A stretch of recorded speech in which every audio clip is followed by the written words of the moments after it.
लखनऊ से खबर। मत्स्य विभाग के मंत्री डॉक्टर संजय कुमार निषाद की प्रेस कॉन्फ्रेंस। लखनऊ मंत्री संजय कुमार निषाद ने वार्ता के दौरान बताया कि सघन मत्स्य पालन हेतु एयरेशन सिस्टम की स्थापना की योजनाओं का शुभ। लखनऊ से खबर। मत्स्य विभाग के मंत्री डॉक्टर संजय कुमार निषाद की प्रेस कॉन्फ्रेंस आयोजित हुई। लखनऊ मंत्री संजय कुमार निषाद ने वार्ता के दौरान बताया कि सघन मत्स्य पालन हेतु एयरेशन सिस्टम की स्थापना की योजनाओं का शुभारंभ किया गया, जिसमें राज्य सरकार की महत्वपूर्ण योजनाओं में महिला सशक्तिकरण के अंतर्गत मत्स्य विभाग में प्रथम बार केवल महिलाओं को मत्स्य पालकों का अनुदान दिया जाएगा। वर्तमान में राज्य तालाबों और टैंकों के रूप में मछली पालन के लिए उपयुक्त कुल जल में केवल 4.96 लाख हेक्टेयर की ही उपयोग हो रहा है। यूपी में मछली उत्पादन 2018 से 18 में 6.62 लाख मैट्रिक टन से बढ़कर 2022-23 में 9.15 लाख मैट्रिक टन हो गया। वर्ष 2021-22 के दौरान भारत के कुल 121.21 लाख मैट्रिक टन अंतर्देशीय मछली उत्पादन में उत्तर प्रदेश की हिस्सेदारी लगभग 7.5% हो गई। आगामी 5 वर्षों में वर्ष 2024-25 से वर्ष 2028-29 हेतु 5 वर्ष का कुल रुपए 2,28,878 लाख की धनराशि शासक द्वारा स्वीकृत की गई। इस पालन के कार्य में सरकार जो महिलाओं को मछली पालन के लोन देगी, उसको 60% छूट मिलेगी। तो नेट पर लोग सोचते तो थे, कहीं सुन लिया कि नहीं, हर क्षेत्र में जितने भी अब तक के व्यवसाय हैं, सब व्यवसायों के जो प्रगति है, जो उसका ग्रोथ रेट है, इनकम रेट है, वो 5 से 7% है। लेकिन मत्स्य विभाग को अभी देखा गया कि 20 से 25% उसका ग्रोथ रेट है। तो इसकी वजह से इस क्षेत्र में ज़्यादा काम करने वाले आते थे, लेकिन उनको एक सोच रहती थी कि जब हमारे पास खेत बहुत होगा, पोखरे होंगे, पानी बहुत होगा, बिजली होगा, तभी हम मत्स्य पालन कर सकते हैं। लेकिन उस परंपरा को आगे बढ़ाते हुए कि नई टेक्नोलॉजी जो विश्व स्तर की थी कि अब आप दरवाजे पर भी मछली पालन कर सकते हैं, बिना पोखरे खोदे टैंक में कर सकते हैं। आप नई टेक्नोलॉजी आ गई बायोफ्लॉक का, कि उसके अंदर हम एक जो है कृत्रिम जीव होता है। बायोफ्लॉक का मतलब कि ऐसा बैक्टीरिया है कि जो उस तो मछली जो है हर जीव स्वस्थ पानी में रहना चाहता है, तो जो खुद उसका वेस्ट प्रोडक्ट होता था मछली का, वो अमोनिया होता था, कार्बन डाइऑक्साइड होता था, तो उसकी वजह से मछलियाँ मर जाती हैं या ग्रोथ भी कम होता था। लेकिन एक वैसा बैक्टीरिया है जिसको हम उसमें डाल दें एक निश्चित टेम्परेचर में, निश्चित सिस्टम से, तो वो क्या है कि उसके जो कचरे हैं वो उसका वेस्ट प्रोडक्ट है, खा जाता है बैक्टीरिया, और फिर वो जो पानी और वो जो अपना दूसरा प्रोटीन बनाता है, फिर मछली का काम आता है। मतलब कम भोजन देकर ज़्यादा ग्रोथ मछली का किया जा सकता है। और एक ही पोखरे में अब कई तरह की मछली पाली जा सकती है, ऊपर रहने वाली, बीच में रहने वाली, नीचे रहने वाली। तो ऐसे में मतलब हम 3 गुना 4 गुना ज़्यादा प्रोडक्शन कर रहे हैं, और उसका नतीजा कि इनलाइन फिशरीज के क्षेत्र में उत्तर प्रदेश को सर्वोत्तम प्रदेश का खिताब पिछली बार मिला था।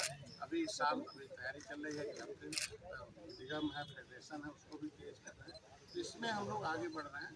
तो आज के दिन में मुख्य रूप से हमारे पास था कि तमाम कई टेक्नोलॉजी की है, उसको प्रचार भी जाना चाहिए। जैसे बायोफ्लॉक है हमारे यहाँ, और मेरे वहाँ जो है किसी ताकि इसमें फीड मिल लगा सकते हैं। हमारे यहाँ बर्फ़ का है, जाल का है, नेट का है। फिर आजकल दिन में एक बड़े पोखरे जहाँ पानी सूख जाते थे, अब उसमें हम लोग टारपालिन डाल करके पानी एक ही बार पानी सूखने में डाल दिया जाए। तो ये ढेर सारी चीज़ें हैं। और हम लोगों के कहने तो जो अभी जो अमृत सरोवर बने थे उसमें भी अब आ गया कि उसमें भी मछली पालन होगा।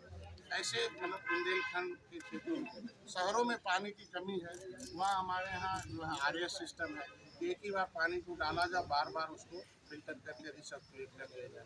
अभी एक जो है एक्वाफोनिक प्लांट की तैयारी कि हम मछली से जो कचरे पानी पैदा होगा उसमें अमोनिया अधिक होता है, उसको बगल में हम कोई भी खेती कर सकते हैं, सब्जी की है चाहे फूल की है, कोई भी कर सकते हैं। मतलब उसी पानी को हम मतलब पौधे में उपयोग कर सकते हैं, दोनों में लोग साथ उधर चला जाएगा। ऐसे में हम नई विधि आई है, जो उसमें करने के बाद मुख्यमंत्री संपदा योजना में हमारे पास मुख्यमंत्री जी ने व्यवस्था दिया कि जो मत्स्य पालक की दिल्ली से जो प्रधानमंत्री मत्स्य संपदा योजना में जो हमारे यहाँ लगभग 30 परियोजनाएँ हैं, 30 परियोजनाओं में हमारा रंगीन मछली का भी है, केज कल्चर भी है। या बड़े बड़े जलाशय हुआ करते थे तो मछली मारने में पालने में बड़ी दिक्कत होती थी, तो तैरता हुआ जलाशय अब प्लास्टिक का है, उसको सड़क बन जाती है, उसमें जाल नेट आ जाते हैं और उसको दिया जा रहा है। और अभी हम लोग सोनभद्र और ललितपुर में और सिद्धार्थनगर में 3 जगह कम से कम हम लोगों ने केज कल्चर करवाया है और उसमें ढेर सारे कम से कम 1000 के आसपास केज कल्चर। और हमारे यहाँ एक उत्तर प्रदेश मछुआ कल्याण कोष में माता सुकेता, जो भगवान श्री रामचंद्र के आदि बाल सखा जो निषाद राज थे, उनकी माता का नाम माता सुकेता था, उनके नाम से एक परियोजना हम लोगों ने जारी की, जिसमें हम लोगों ने लगभग 4.5 करोड़ रुपए का हम लोग केज कल्चर के लिए व्यवस्था दी।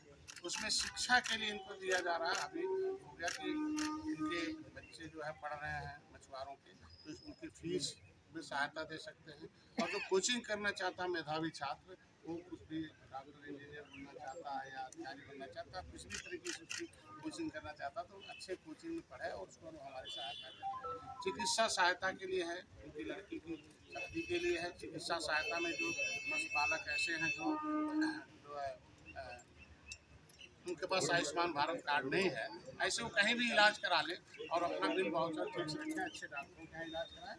और वो उन्हें वो दिया गया 15-20 है, एक सीट सिस्टम लगभग 16 लोगों के आसपास है, उसमें उतने लोगों का इलाज एकदम उनको जाके कहीं करा सकते हैं अच्छे डॉक्टर से। लेकिन इसके अलावा भी कोई मुझे बीमारी है और भर्ती हो जाए, कोई ऐसा नहीं है कि वो प्रतिबंधित है कि उसी पैसा मिलेगा। कोई भी बीमारी हो जाए तो 7 दिन उसको भर्ती होना पड़ेगा, लेकिन उन बीमारियों में भर्ती होना नहीं, डॉक्टर के संपर्क में रहे तो भी काम मिल जाएगा। ऐसे में उसको हम लोग बिल वाउचर के साथ उसे पेमेंट करते हुए उनकी